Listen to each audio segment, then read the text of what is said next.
それでは、ガンノートをスタートしていきたいと思います。今日のゲストは、寺内さんです。よろしくお願いします。よろしくお願いします。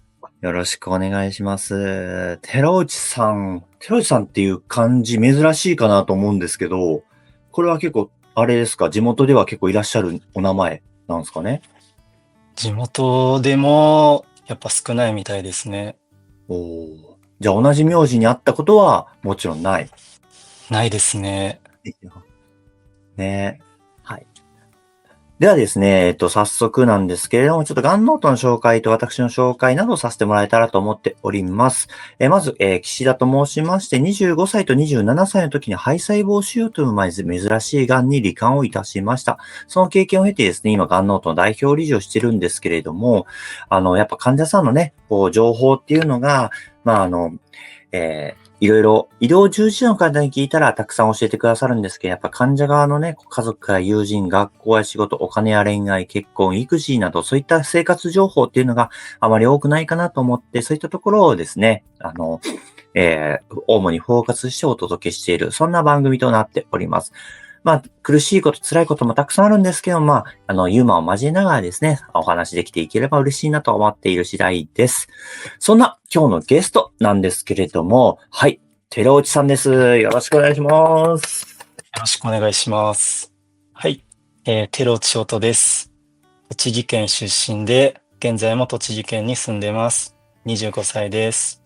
家族は祖母と祖父と母と姉です。で、仕事は福祉職員をやっています。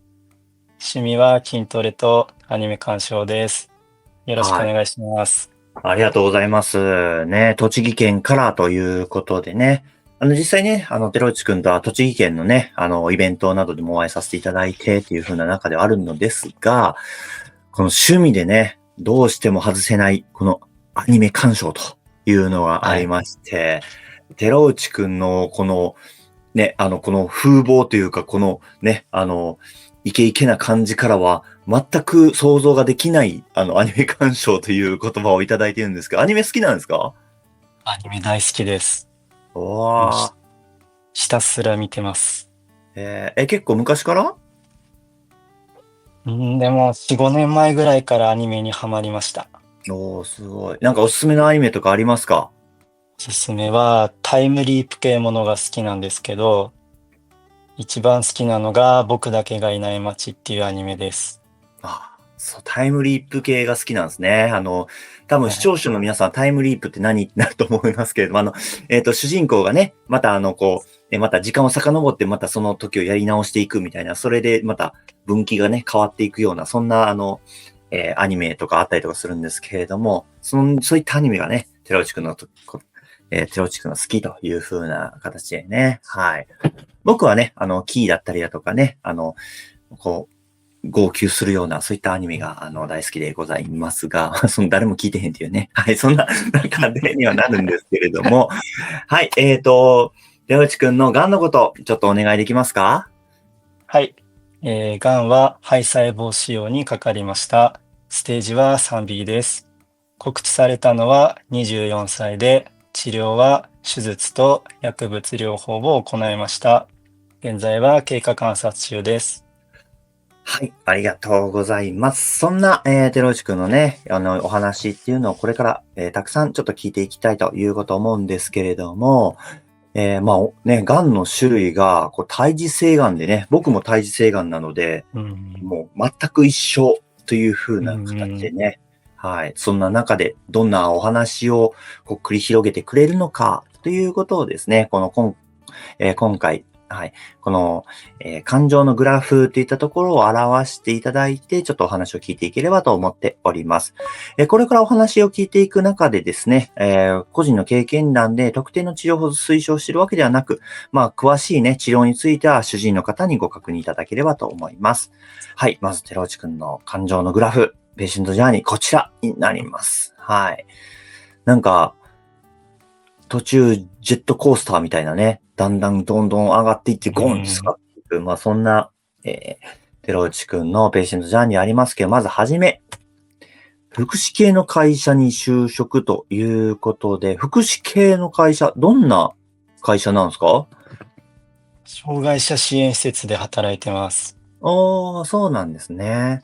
そっか、障害者支援施設で、え日々、仕事をされ、まあ、詳しいね、お仕事のところに関してはまた後でお伺いをしていきますけれども、そんな中ですぐ下がっていくんですよね。それがこちら。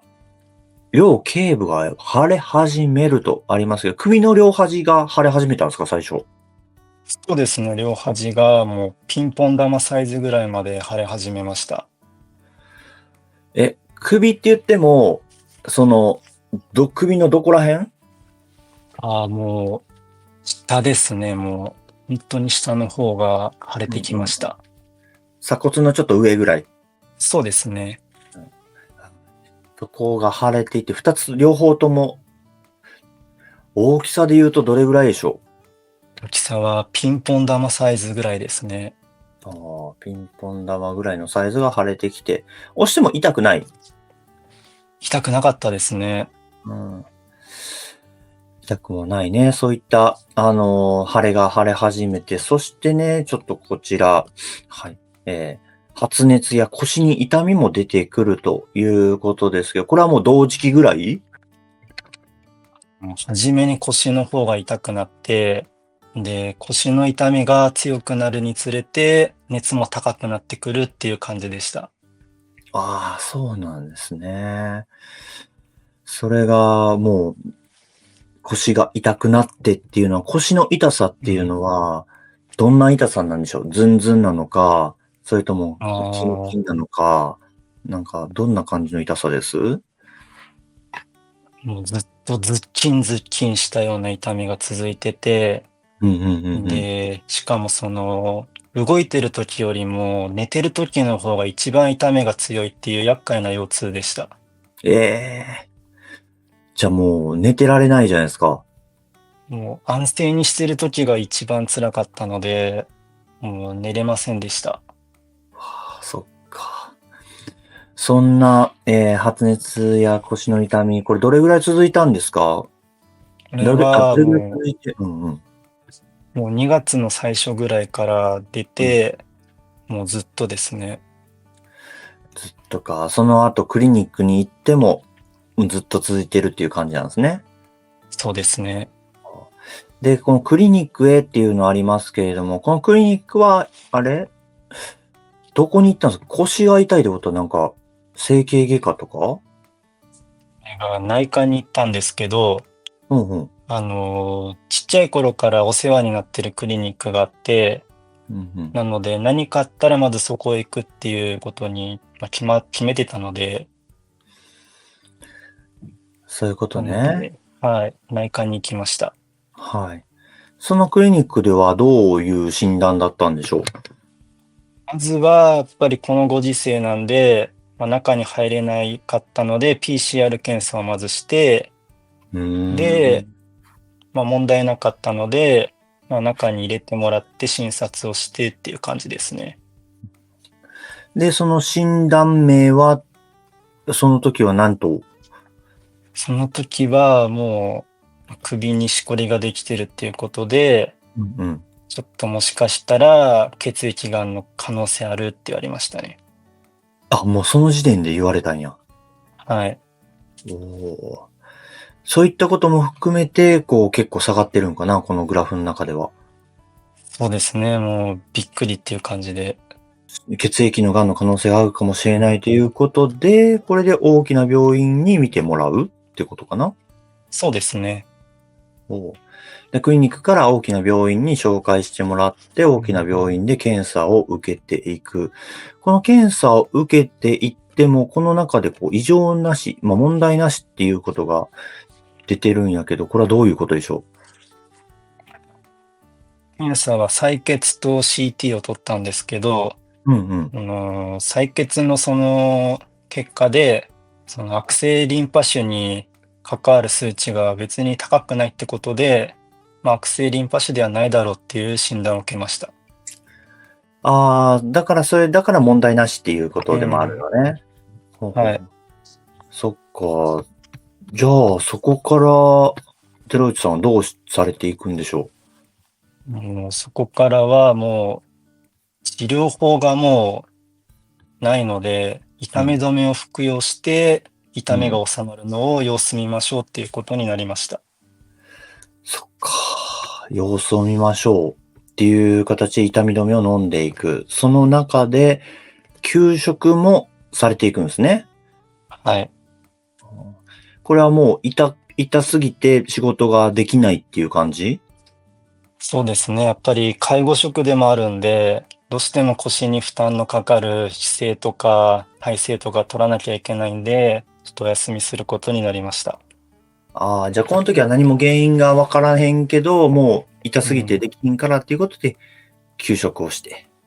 そうですね。もう現場にもう入っても何もできない状態でしたので、まあお休ね、みで、はい。はい。そしてもっと下がっていきます。それがこちら。大学病院で検査をしていくということですが、もう大きな病院で検査しても問題ないから様子見ていって大学病院に行ったってこと？その、痛み止めが全然効かなくて、おうおうおう。で、その週1で外来通ってたんですけど、もう一向に良くならないっていうことで、ちょっと大きい病院で検査した方がいいんじゃないかなってことで勧められました。おー、そっか。それで大学病院に行くということで、大学病院の検査がめちゃくちゃこれ、検査自体下がって、うん。ね、ネガティブの青色っていう感じやねんけど、なんかこれは特別なはい。ことがあったんですか？これはもう、とにかくもう、腰がもう痛すぎて寝れなくて、もうでも、病気がはっきりしないっていうことで、もう全然寝れなくて、もうその時本当にメンタル落ちてました。そっか。痛み止めも効かないしっていうことで、はい。あで、そんな中で、ようやく、がん告知ということで、ここで先ほどあった肺細胞腫瘍の中の胎児性がんということが分かっていくんですかね。そうですね。これをがん告知された時、このね、プラスマイナスどちらでもない、この、白色のがん告知というふうなことではありますけれども、別にネガティブでもポジティブでもなかったってことでかな。はい。腰の痛みが、その腰の痛みの原因がやっと分かったので、これでやっと治療が始められて、痛みから解放されるっていう気持ちになりました。ああ、ようやくがんと分かっていったから治療ができるぞといはい。う、これで痛みは解放されるぞということで、そのまま、はい、薬物療法、別府療法という、これは抗がん剤ですかねそうですね。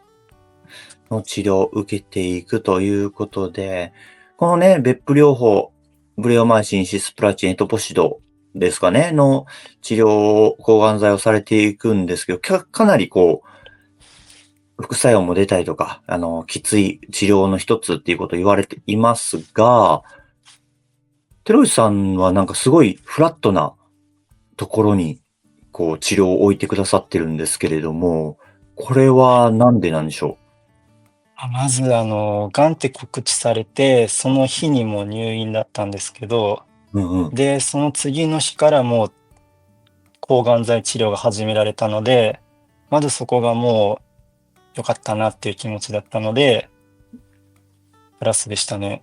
ああ、そうなんや。はい。もうすぐ治療始められたからって言ったところでうん。っていうことね。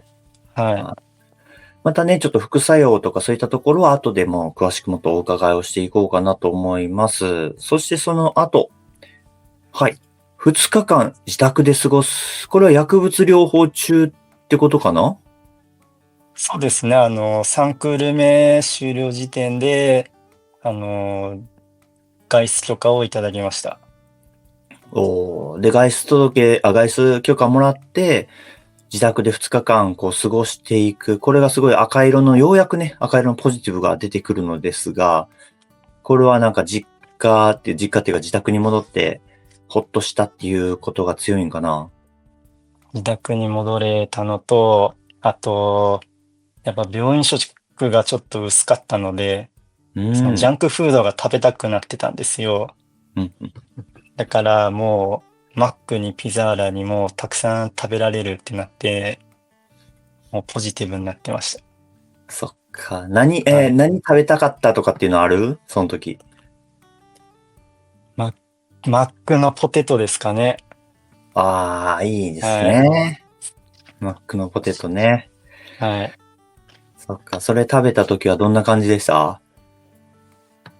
あっという間に L サイズがなくなりましたね。はい。パクパクパクって言って。うん、まあ、それぐらい食べたかったってことだね。もうね、はい。中から。そして、そこからね、また、はい。もう一番上がってると言っても過言ではないのが、こちら、退院していくということで、最終的には何クールやったんです？4クールやりました。4クール。4クール、はい。約3ヶ月ぐらいですかね。そうですね。あ退院、ここが一番高いんですけど、その理由は？まずはやっと抗がん剤治療が終えられたっていうのと、もうしばらくはお家で過ごせるっていうことが何よりも嬉しかったです。うーん。やっぱ自宅で過ごしたかった？落ち着くので、やっぱお家の方がいいなってのは、入院中改めて思いました。そっかそっか。で、ようやく自分のね、家で過ごせるっていうことで退院していきますが、次なんかもう、ね、うん。地獄みたいな感じの、なんかすごい下がってはい。いるのが、次これは手術ね。これは、薬物療法だけでは終わらへんってことなんか。初めに薬物療法をやって、で、その後に手術をするっていうのが流れでした。で、回復手術とね、行為清掃摘除術。はい。という風な、手術をされていくんですけど、これが一番下がっている理由は何でしょこれは、手術が終わって ICU で過ごしてたんですけど、幻聴がすごいひどかったです。う？幻聴。はい。どんな幻聴です？バリカンの音だったり、あとは新幹線が通り過ぎる音だったり、喋り声が聞こえたりで、もうずっとうん。もうガヤガヤうるさいっていう感じでした。うわぁ。だからそのガヤがうるさいから、休むこともできずっていう感じなんですかね。夜中に手術が終わって ICU に移って、で、うんうそこで幻聴になっちゃったんで、もう寝れませんでしたね。ん。そっか。じゃああれなんか痛みですごい下がってるということを勝手に思ってたんやけれども、痛みというよりはその幻聴とかでうなされて、それが厳しかったってことなのかな？そうですね、もう得体の知れない幻聴だったので、もうどうすることもできなかったっていうのが本当に怖かったです。それはどれぐらい続くんでしょう？これは夜中からうん。翌日の日中ぐらいまで続きました。うーん。そっか。それがもうすごく、辛くてっていうので、うん。この一番こう下がってるっていうことになるのかな？はい。うん。じゃあ、翌日の、お昼以降からは、ちょっとマシにはなってきたと。そうですね、ICU から病棟に戻ってこれたのが日中ぐらいで、うんうん。で、病棟はもう抗がん剤で3ヶ月以上入院してる慣れた環境だったので、うんうん。それもあって、幻聴の方も収まったのかなと思ってます。そっか。そうなんね。え、ね、体は痛いとかっていうのはなかった？大丈夫やった？体は、でも手術終わって2日後ぐらいに、もうお腹の中で手裏剣がぐるんぐるん回ってるような、ぐうさぐさぐさん。みたいな感じはありましたね。ですよね。それらはい。は、ま耐えるしかないんかな。麻酔とか、でってあいう感じ？の、痛みの方は、やっぱり痛み止めとか、そういうのが対処法があったので、うんうん。なんとかなりましたね。そっか。はい。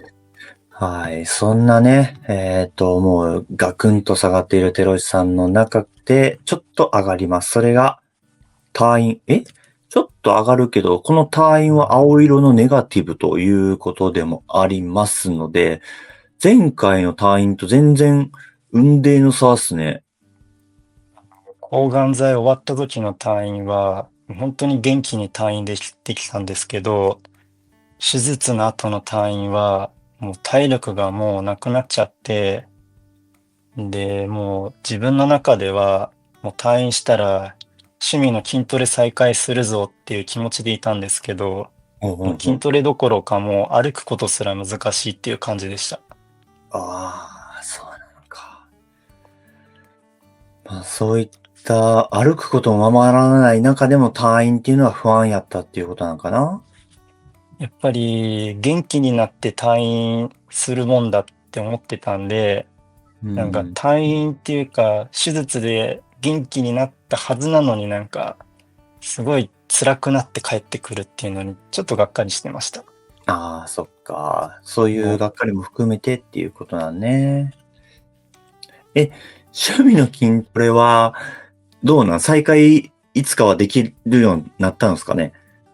9月に、まあ、退院して、そっからうんうん。2ヶ月後ぐらいに、まあ、やり始めた感おじですね。ほほほほほほ。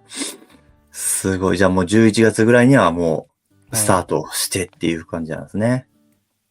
それでも元気な頃よりかはもう全然やっぱりできなくはなりましたね。そっか、そっはい。か。いや、ちなみに、そのもう、今はもう、普通に筋トレできてる。今もうなかなかできてなくて、ほうほうで、ほうほう。もう体力がまだ4割ぐらいしか戻ってないので、うーん。うん、だからそっか。もう、なんだろう、筋トレっていうよりかも日常生活でも生活してるだけでも疲れるっていう感じですね。そっかそっか。なんか、いや、はい。そう思ったらちょっと待って、この隊員って2025年の今11月の話してるから、はい。まだ、まだほんと数ヶ月前っていう感じなのか。まだキンキンっすね。そっか。はい。退院して、そっか、今数ヶ月後に今、ガンノート出てくださってるんですもんね。はい。いや、失礼しました。なんかもうなんかすごい、なんでしょう、もう、手押くんのその、もう、なんか、元気そうって言うとちょっとあれなんですけど、すごいもう、なんかもう、夜中走ってそうな、もう感じがするから。はい。いやー、そうなんね。そう言ってもらえてすごい嬉しいです。本当、いや、そっはい。か。いや、そんなね、はい。まだ、まあ、筋トレは、ちょっとまだ、えー全部復活してるっていうわけではないけどって言ったとこうんうんうろで、ん。はい。まあ、隊員がね、ちょっと体力が減っていったよっていう風な中でございました。で、ここからですね、ちょっとだけまた下がるのですが、それが、こちら。後遺症が発覚していくということで、この後遺症、寺内くん、どんな後遺症でしょこれは射精障害になりまして、う？おー。はい。まあ、自分でやっぱりこう、妊娠する能力は失いました。はい。皆さんね、その射精障害っていうのは、まあ、なんでしょう。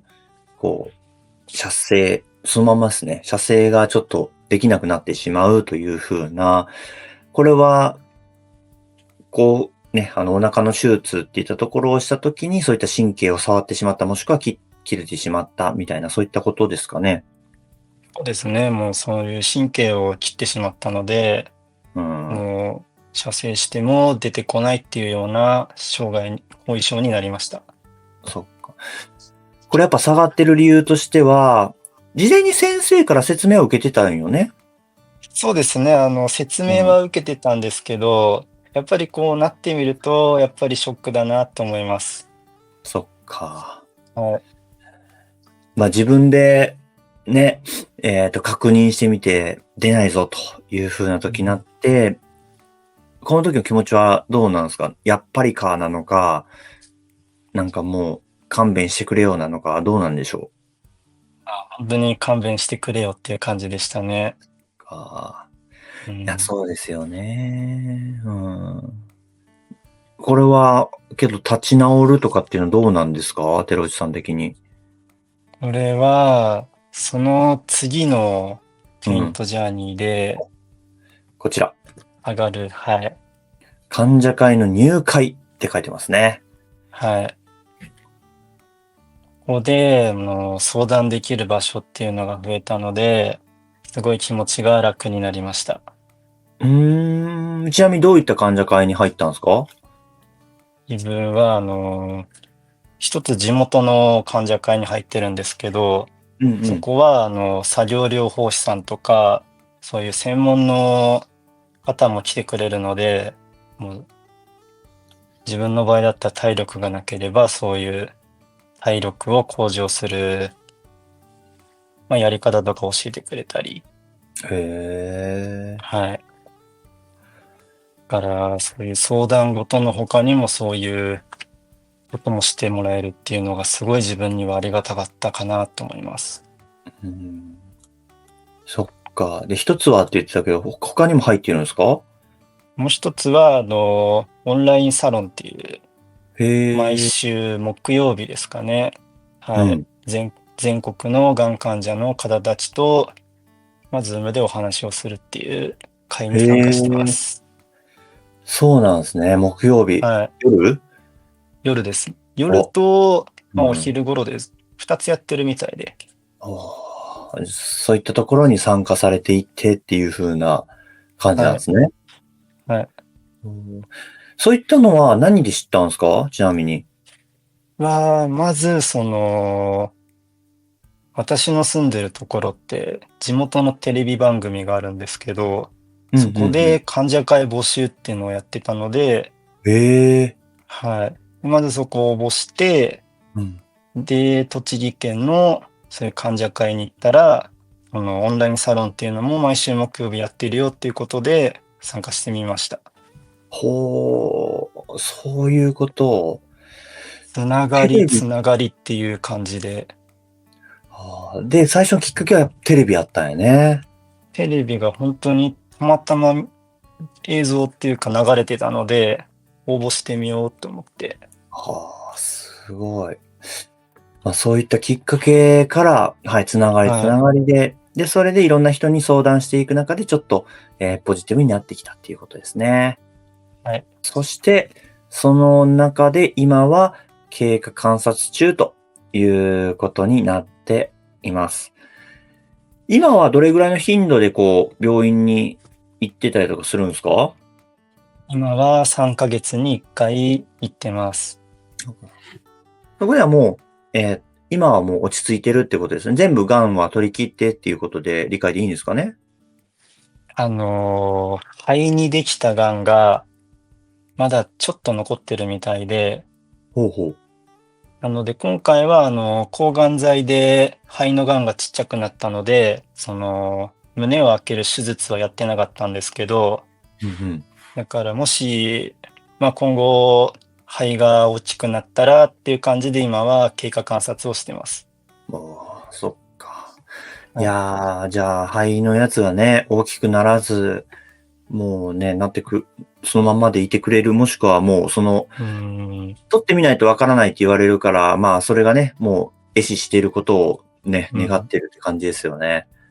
本当に今そういう状況ですね。うん。はい。そしてですね、ちょっともう、ここからね、いろいろペーシェントジャーニーはお伺いをしてきましたので、様々なちょっと項目に分けてお伺いをしていこうかなということを思っています。まず一つ目。はい。病院や治療の選択ということで、今はね、SDM と呼ばれるシェアードディシジョンメイキング、共同意思決定ということでも言われますけれども、医療者と、一緒に、治療を決めていくという風な今の流れっていうのが日本でもあったりとかするんですけれども、病院や治療、どのように決めていったのか、寺内さんにお伺いをしていきたいなということを思います。はい。まず、寺内さん、病院なんですけれども、まず、先ほどね、お話しいただいたように、クリニックに行って、そこから大きめな病院を紹介してもらった。その大きめな病院のところから大学病院へっていうのは、それも先生がここに行った方がいいんじゃないっていうことで紹介してくださっていう感じですかね。そうですね、はい。なので本当にトントン拍子で、もう検査というか治療を受けられたっていう感じです。はい。じゃあ、その大きな病院、大学病院に行って、眼告知をされ、そこからね、すぐ薬物療法入っていったりとか、手術入っていく、その後手術されていくっていう形ですけど、なんか、先生からどうしましょうかとかっていう、手吉さんが考えるシチュエーションとかそういったところありましたか？うーん、なんだろう、その自分があまり説明を聞いてなかったっていうのもあるんですけど、ちょっとあ待ってくださのいね。はい、え、説明聞いてなかったって、めちゃくちゃ、はい。あれやん。もう、頭に入ってはい。こうへんかったってこと？いや、単純にちょっと脳天気でいただけなんですけど、ほほほあの、ほほ。抗がん剤を4クールやったんですよ。うんうんうんで、自分3クール目終了時点で、もう腫瘍マーカーが正常値に下がったんですよ。うん。はいはいはいはい。うはい。ん。だからもう帰れるもんだって勝手に思ってたんですよ。うーはい。ん。もうちゃんともう、そういう治療の流れには4クールやるって書いてあったんですけど、もう自分はもう一刻も早くマーカーを下げようっていう気持ちでいたのうん。で、そこは自分の反省です。いやいやいやいやいやいやいや、はい。まあね。ただそれで終わると思ってたから、あんまり先生の話聞いてなかったっていうことなのかな？はい。もうそうですね、もう抗がん剤はもう早くマーカー下がれば早く帰れるってもんだって勝手に思っちゃいました。ああ、そっか。はい。ただじゃあただそういうわけにはいかず、先はい。生の、提示通り治療をしていってっていうことなんですかね。治はい。療に関しては。はい。ここに関してはね、もうガイドラインっていうか、この最初にこの治療をしてっていう風な、流れがあったりとかしますのでね。はい。なかなか、選択どっちっていうのはないかと思いますけれども、そんな中でね、お話、さっきいただいた、辛かったこと、副作用や後遺症でね、大変だったことっていったところも、ね、さっきは手術の話いただきましたけれども、抗がん剤治療とかでも大変なこと、辛かったことありましたか？自分の場合は、うん。とにかくお腹が空いて、おもう腹がすく。はい。空いてしょうがないっていうのが、感じでしたね。え、お腹が空いたんですね。もう病院で寝てるっていうか、ベッドの上で生活してるのに、もうずっとお腹空いてるっていう、そんな感じでした。逆に抗がんうー剤とかしてたん。らお腹が空かないというか食べる気にならうんへんっていうのうんうん。が、よく聞いたりとかするんですけど、めちゃくちゃ食べたくなっそうですよね。もう常日頃お腹空いてるっていうような感じで、もともとめちゃくちゃ食べてる人ではあったのかな？もともとは食べるんですけど、それは筋トレとかハードなトレーニングしてたので、食べられてたんですけど、でもこう治療中ベッドの上なのに、こう元気な時と同じかそれ以上食べてましたね。へそうだね。そんうん。なね、中で、あれですよね。テウさん、病院にリクエストしたことがあるんですよね。そうですね、ちょっと量を変えてほしいっていうことを伝えましたね。はい。そのお写真が、こちらになります。ちょっと待って、基本食 A、まずご飯、えー大盛りじゃないですよね。超大盛り。超はい。初めて見た超大盛りっていうのがあるんですね。すごいですよね。こんなにこんなにあるんだっていう。大盛り、特盛り、超大盛りあったみたいで。すごい。はい。超大盛り、ご飯の超大盛りでっていうことでね。はい。この海苔の佃煮とか、梅びしおはい。この赤色になったのはこれ追加したってこと？これは、ご飯の量は多くなるんですけど、おかずのうんうん。量は変わんないんですよ。はいはいはいはい。だから、多分、おかずとご飯で食べてても、ご飯がすごい余っちゃうんで、なんか、うんうん。大盛りにしていくと、特典で、こういったものがついてくるみたいです。あ、特典なのね。こはい、れは。そうなんですよ。初めて知った。まあそうよね。うん。ご飯が、なんか大盛りぐらいまで想像できるけど、ちょっと超大盛りになるとちょっともう想像できんから、まあ多分ご飯だけうん。食べるのはっていうので、こういうのをね、ちょっとまあつはい。けてくださったんですかね。すごい。そして右側。これも、ちょっと待って、これも、パンが4枚あるのか。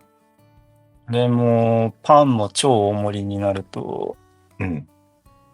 もともとだと2枚なんですけど、プラスはいはいはい。2枚ついてきましたね。すうん。ごい。もうほとんど、これ、うはい。ん。一気に出てくるみたいな感じですよね。え、これ、パンってことは朝？それはお昼ですね。あ、お昼。うん。4枚、これもうペロッと平らげる感じ。まあ、いけたんですけど、パンってパサパサするんで、なんうんうん。かもう、フードファイトやってるみたいでちょっと大変でしたよ。あ、か。はい。そっか。なんかに流し込むみたいな。もう本当ですよ。そっか。はい。これだけ食べてたら、それでもお腹すく。これだけ食べたら、まあ、満足。これにプラスアルファで、まあ、え、自分の病院ってコンビニがあったんですけど、うん。そこで、まあ、お弁当買ったり、フうん。ライヤー買ったりっていうのをしてました。うわうわコンビニでプラスアルファ食べてたってことか。そうなんですよ。いやー、すごい。なんか、まあ、さっきね、家帰った時にマクドの、うん。ね、ポテト食べたかったっていうのありましたけど、病院の中でこの病院食は自分にヒットしたなっていうのあります？あれが多分、病院食がちょっと味がちょっと薄くて、自分の中ではちょっといまいちだったんです。ああー、そっか。じゃあコンはい。ビニはコンビニ。あ、そうなんですね。だからもう薄味だったので、ちょっと気分直しにコンビニで濃いもの行こうっていう感じでした。おーじゃあこういうものを、例えば何食べました？ファミリーマートがあったんで、やっぱファミチキは外さなかったなって思います。いや、もう、やばい。めっちゃ一緒やね。僕もやっぱもうファミチキにはい。救われましたわ。すっあ、そうごい。なんですか。うん。もうファミチキ食べまくってました。本当に。やっぱり、こう、病院食ばっかり食べてると、倍美味しいですよね。そうなのようね。いや、ん。そう。いやー、そっか。じゃあこういうね、うん。食べまくったっていったところになるかなと思います。そして次こちら。はい。辛い時に支えになったことといたしまして。ね。さっきめちゃくちゃ副作用でご飯をいっぱい食べたよっていうことをおっしゃっていましたけれども、それ以外にまあ大変な時、辛い時、なんかこれに支えられたなっていうのあったりしますでしょうか？これは、もうアニメをひたすら見るってことをやってました。おー、アニメ。いや、はい。僕も入院中めっちゃうん。アニメ見てたんですけど、入院う中ん。とかも関わらずか、ずっと見てたってこと？そうですね。もうずっと、もうやっぱ病院って、てか入院ってやることがやっぱりほとんどないうん。ので、やっぱり時間ができちゃうんで、アニメをずっと見てました。わあ、いいですね。いや、いいですね。うん。完全に個人いえ的にはいえいえ。なりますけれども。そっか、どんはい。なアニメ見てたんですか、入院中は。入院中もタイムリープ系作品を見返してて、うんうんうん。で、タイムリープってすごい自分の中で励まされたんですよ。ほう。っていうのも、大体のタイムリープ系の作品の発動条件って、死んだら発動することがまあ多いんですよ。そうね。うん。はい。だから、死んだらもうそこで終わりじゃなくて、死んでもやり直せるチャンスがあるんだっていう気持ちになれたんですよ。ほう。そういうこと。はい。はだかあ、はいっら、すね。うん。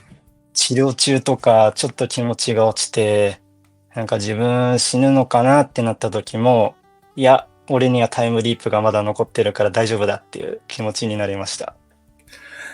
そっか。まだこう、もしなんかあっても、はい。タイムリープでもう一も回やり直せると。う、まだ秘密兵器が俺にも残ってるんだって勇気もらいました。ああ、そういう視点で見たことはなかったな。はい。だからこう、何度でも、もう食らいついて自分が生きる世界線にたどり着いてやるっていう、もうやる気が出てきました。ね。皆さんもね、もしよかったらそういったアニメ、はい。アニメだけではない、かもしれないですけど、ぜひぜひ、ご覧いただければと思います。そんな中で、次こちら、家族のことといたしまして、まあ家族、ね、お母様やお姉さんもいらっしゃるんでしたっけ？そうですね、姉がいうんうます。んうんうん。そういった家族とのエピソード、まあこういったものに助けられたよとか、なんかこれは困ったなだったりとか、まあそういったものあったりとかしますでしょうか？これは、やっぱり癌って診断されてからは、母がすごい絶望してましたね。お母さんにはどうのタイミングで言っん。たんですか？一緒に、なんだろう、診断を、まあ、一緒に隣にいたので、受けてっうんうん。ていう感じですね。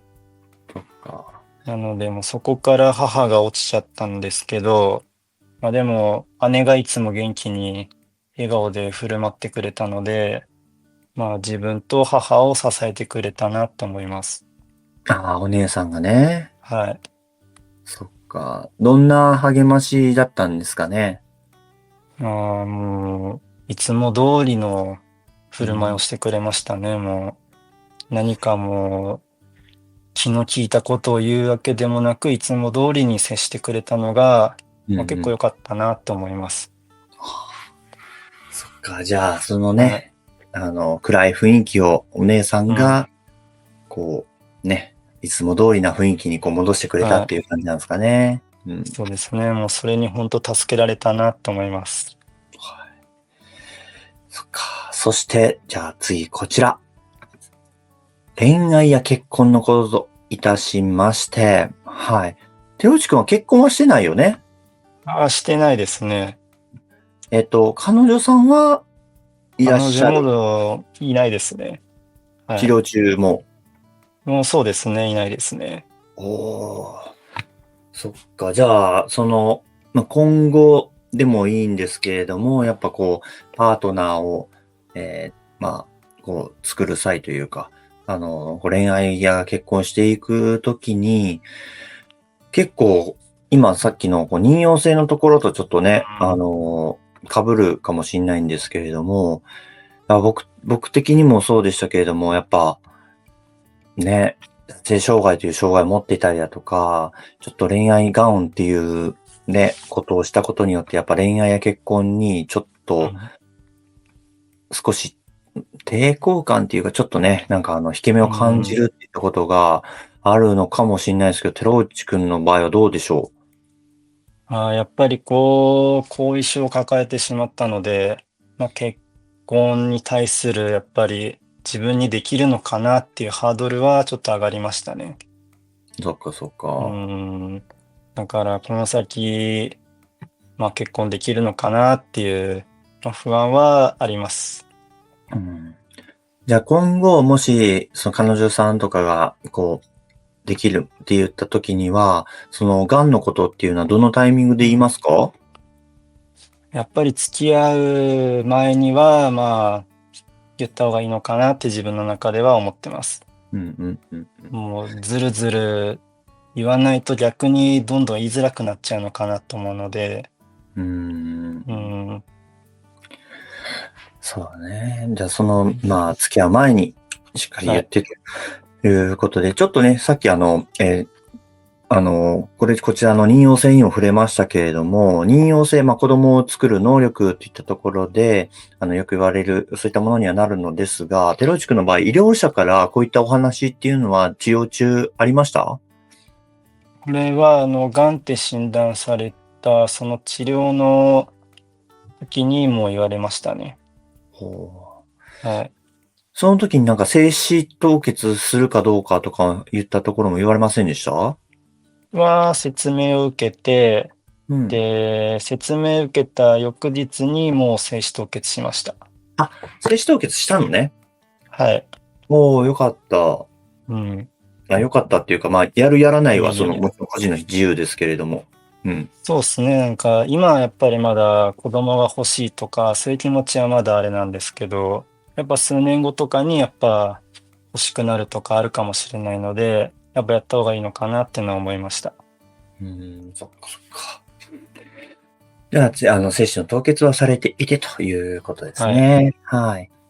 ただこうね、性機能に障害を持っているということで、それは今も治ってないですよね。治ってないですね。やっぱりまだ。そこに関しては、医療者の方なんか言ってとかしてます？特には言ってないんですけど、こう、命には変えられないので、しょうがないのかなっていうのは思います。うん、自分でそれで納得うしてっていうこん。とだね。はい。はい。では次、こちら。仕事のことといたしまして、ね、寺内くんは福祉系のね、お仕事をされているっていうこともおっしゃっていただいて、肉体労働もね、かなりあるというふうなお仕事ではありますが、もう休職自体は先ほどの痛みもあったりとかしてすぐお休みに入られていってからの治療に入っていったところですよね。そうですね。はい。うん、もうすんなり休めました？もうやっぱり自分がもう勤務中、足すごい引きずってたのをみんな気にかけてくれて、もうちょっとこれ病院行った方がいいんじゃないっていうのをみんなが言ってくれるような、もう優しい方たちばかりだったので、もう給食っていうのも快く、受けてくれました。そっか。はい。で、休職に入っていって、どれぐらいまで休んでるんでしょ給食が私の職場では1年間は使えるっていうことなので、3月いっぱいまでは給食が使えるっていう形です。う？あ、そうなんですね。じゃあはい。今も休職中で、今こうやってうん。その大事な時間をこう出てくださってるっていう感じなんですね。いえいえいえ、とんでもないです。ありがとうございます。そこはね。休職していって、じゃあ、その3月に復帰していく中で、なんか自分なりにこう復職しようかなとか、復職するためになんかこう心がけていること、もしくはそういったものあったりとかしますか？やっぱりこう復職できても、もう、もう自分の体と相談してっていうのはやってこうかなって思ってて、うん。もう多分もう、やっぱり体力がやっぱもうあまりないんで、すぐ復帰して、元気な頃と同じようにやっても多分、すぐまたノックダウンしちゃうと思うんで、だから自分にできる範囲でやっていこうかなっていうのが今の思いです。うん、そうね。いや、はい。本当に無理しすぎたらね、またう体壊ん。してしまうからね。はい。自分の、できるところからスタートするのは全然いいかなと思います。はい。はい。次、こちら、お金や保険のことということで、民間の保険入っていたかとか、治療費どれぐらいかかりましたかっていう話なんですけれども、民間の保険とかって入ってた？そうですね。一応入ってたっていうのもあって、ああ、そうなうん、んや。うんうはい。んうん。すごいね。はい。やっ若いのに。ぱもう、こういうお金関係はちょっと母に任せてたんですけど、うんうもうんうん。母がやっぱそういうのをちゃんとやってくれたっていうのもあります。うん、そっか。治療費ってどれぐらい出ました？どれぐらいかかりました？ああ、でもやっぱ結構高額にはなったのかなと思ってて、うん。でも、それでもやっぱり民間の保険だったり、あとは傷病手当あとは高額医療制度などで、なんとか、治療費とか、その後の生活は困らなかったかなっていうのが現状です。そっか。自分の貯金を切り崩したりとかはしてない？してないですね。もう家お族ー。がもう出してくれたっていうもうんう感じで。そっかそっか。はい。で、あれですね。家族が、治療費っていうところを賄ってもらえたということでもあるんですね。あと保険だったりとか。はい。じゃあ次、こちら。癌になる前と後で変わったこと。意識でもいいですし、生活でもいいんですけれども、何か癌になる前と後で変わったこと、寺内さん的にありますでしょうか？これは行動力がつきました。おお、行動はい。っ力。ていうのも、やっぱり手術とかもう治療に比べたらっても考えると、もう大抵のことはもうへっちゃらだっていう気持ちになれたので、も怖いことも、そうですね、もう恐れなくもう動けるようにはなりました。例えばどんなことがあったりとかしましたか？この収録ですね、もおお、この収録う。も。はい。もう以前の自分だったらもうこんな人様に向けて発信なんてもうできないって思ってたんですけど、うーん。でも、治療手術を乗り越えられた自分ならもうできると思って、今ここにいます。すごい。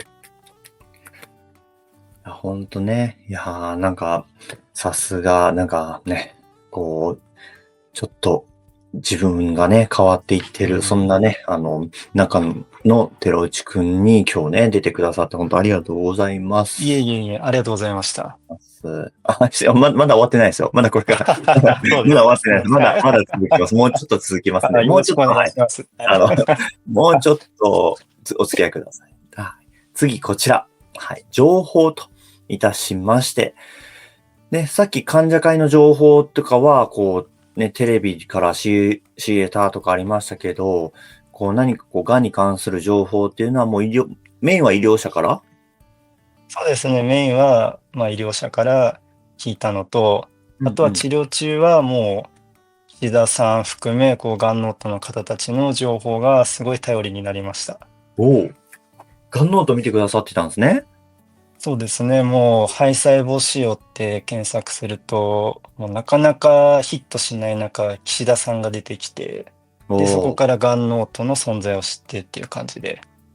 そっか。だからそはい。の癌ノートの中の肺細胞腫瘍の経験者のやつを見てくださったんかな？そうですね、メインはもう自分と同じ病気のを見ましたね。それ以外も見てたとかしたの？これはそうですね、ちょっといろいろ他にどんな、聞いたことのないようながんうんのだうん。ったりとか、いくつか見てたなと思います。おお、ほんとごめんなうん。さいね。ちょっと言わせてしまって、いえいえいえいえ。単純に、はい。同じ願書を見るんだったらわかるけど、他の願書とかうもん。見るのかなっていう、うん。個人的なちょっと興味でございました。はい。次、こちら。はい。大切にしたいこと、今後のね、夢や目標などあれば、もしくはこういう生き方をしていきたいなって言ったことあれば教えてください。はい。趣味が筋トレって言ったんですけど、うん。本気で筋トレはやってまして、いつえ、か大会に出られるように頑張っております。ちょっと待って、筋トレの大会ってボディービル的なことしか、ちょっともしくはサスケ的なああいうのしか思いつかばないんですけど、どういうやつですか？はい。ボディービルとか、その類に出たいなと思ってます。すごい。はい。え、ボディービルダーになるってこと？そうですね、もうムキムキになって、で、やっぱりお腹の手術はして、傷はできたんですけど、むしろそれを箔がついたと思って、大会に出たいなと思ってます。すごい。いやー、あれ掛け声もね、すごいね、はい。個性ありふれてるんですよね。そうですね、もう、はい。行ってみるのも、行ってみるだけで面白いとこですね、あそこは。ねえ、個性あふはい。れてすごい。どんな掛け声ありましたっけ？なんか背中が冷蔵庫背負ってるぞとか、なんかそういうのですよね、もそうそう、鬼がう。はい。鬼瓦じゃないけどね、そうはいいう、はいはい。そっもう、か。何かに例えてるのが多いですよね、掛け声って。そうよね。いやはい。もうなんかすごい、なんか大会行ったらすごい掛け声がうん。なんかあるっていうので、ちょっとなんか興味がありますね。うわーうん。すごい、なんか大会に出て、じゃあ、はい。ちょっと近いうちにちょっと出て、ぜひね、入賞、優ね、勝含め、優勝目はい。指してもらえたら、頑張りたいと思います。すごいね、そこまで、じゃあ本当にもうガチで鍛えてるんやな、すごい。はい。ちょっとぜひね、皆さんも寺内くんの、はい、もう、ボディビル応援してあげてください。掛け声お願いします。お願いします。ね。はい。ぜひぜひ、はい。では、ここからですね、少しインフォメーションを挟ませてください。がんノート、がん経験者のリアルな生活というふうな、書籍など出版しておりますので、もしよかったら見ていただきたいなというのと、聞くといったところ、オーディブルなどありますので、こちらも、ぜひ、チェックしてもらえたらと思います。さらに、ここまで見てくださっている方は、チャンネル登録などをしてくださっている方多いかもしれませんけれども、まだの方、ぜひ、チャンネル登録や、高評価、そして、コメントなどで応援してもらえたら嬉しいなと思いますね。登録していただいたら、皆さんの通知にも行きますので、ぜひぜひよろしくお願いいたします。そして、ガンノート、こちらですね、出演応募フォームといったものもホームページにございまして、こちらぜひ、また、見てくださっている方で、話してもいいなと、誰かの役に立つんだったらっていう風な方いらっしゃいましたら、ぜひぜひよろしくお願いいたします。寺内くんは、ガンノート見てたときは、自分が出ようっていうことは思ってた？ああ、その時まではまだ思ってなかったですね。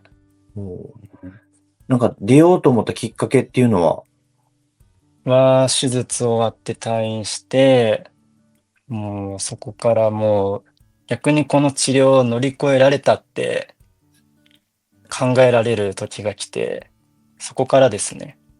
うーん。がんノートに挑戦してみようって思えたのは。素晴らしい。そっか、あうん。りがとうね、ほはい。んと。はい。またね、こういう、寺内くんの話を聞いて、次のね、また、経験者の方は、自分も出てみたいなって思ってくださるかもしれませんので、ぜひぜひ、ご応募お待ちしております。はい。それではもうあっという間に、最後の項目になりました。最後はですね、寺内くんから視聴者の皆様に向けてのメッセージという形になります。はい、一人じゃないっていうことを伝えたいと思います。それは、手術や検査をするときは、本人しかその部屋に入れないので、治療の瞬間は一人になると思います。ただ、応援してくれている人や大切な人がいることを思い出して、治療を乗り越えてほしいなって思います。はい、ありがとうございます。そうね、確かに手術室とかうん、行くのをね、最後、手はい。術室に入るのは自分だけだったりとかしますし、そっか、治療もね、一人なタイミング多いと思いますけど、一人じゃないよっていうことなんですよね。そうですね。もうやっぱ、治療の瞬間はどうしても孤独とかやっぱ不安とか付きまとってきちゃうので、その時にこそ周りの存在を思い出してほしいなと思います。周りの存在も。うん。手押くんも周りの存在、家族だったりとか、いろんな人を、想うん。像っていうかしたのかな。そうですね、やっぱりこう、一人で追い詰められたってなった時に、応援してくれた人たちの顔が浮かんできたので、うんうん。はい。なので今回このようなメッセージを送らせていただきました。はい。ありがとうございます。はい。これにてね、ガンノート終了していくんですけれども、ひろちくんどうでしたこの1時間？そうですね、もう病気になる前の自分じゃもうここに立てるわけない、それぐらいもう弱い自分だったんですけど、こうやって今こう立てて話せたっていうのは、また自分にとって自信につながれたので、良かったなと思います。だからこうやってなんか前に出てこういう話するとかっていうそういうキャラじゃないってことよね。全くそんなことなくて、もう手なんて挙げない自分だったので、もいや、そんなね、寺内くんがこうやってね、ノートに出ていただいて、またね、この経験談が誰かのヒントやね、前に向くきっかけになってくれたら嬉しいなということを思います。はい。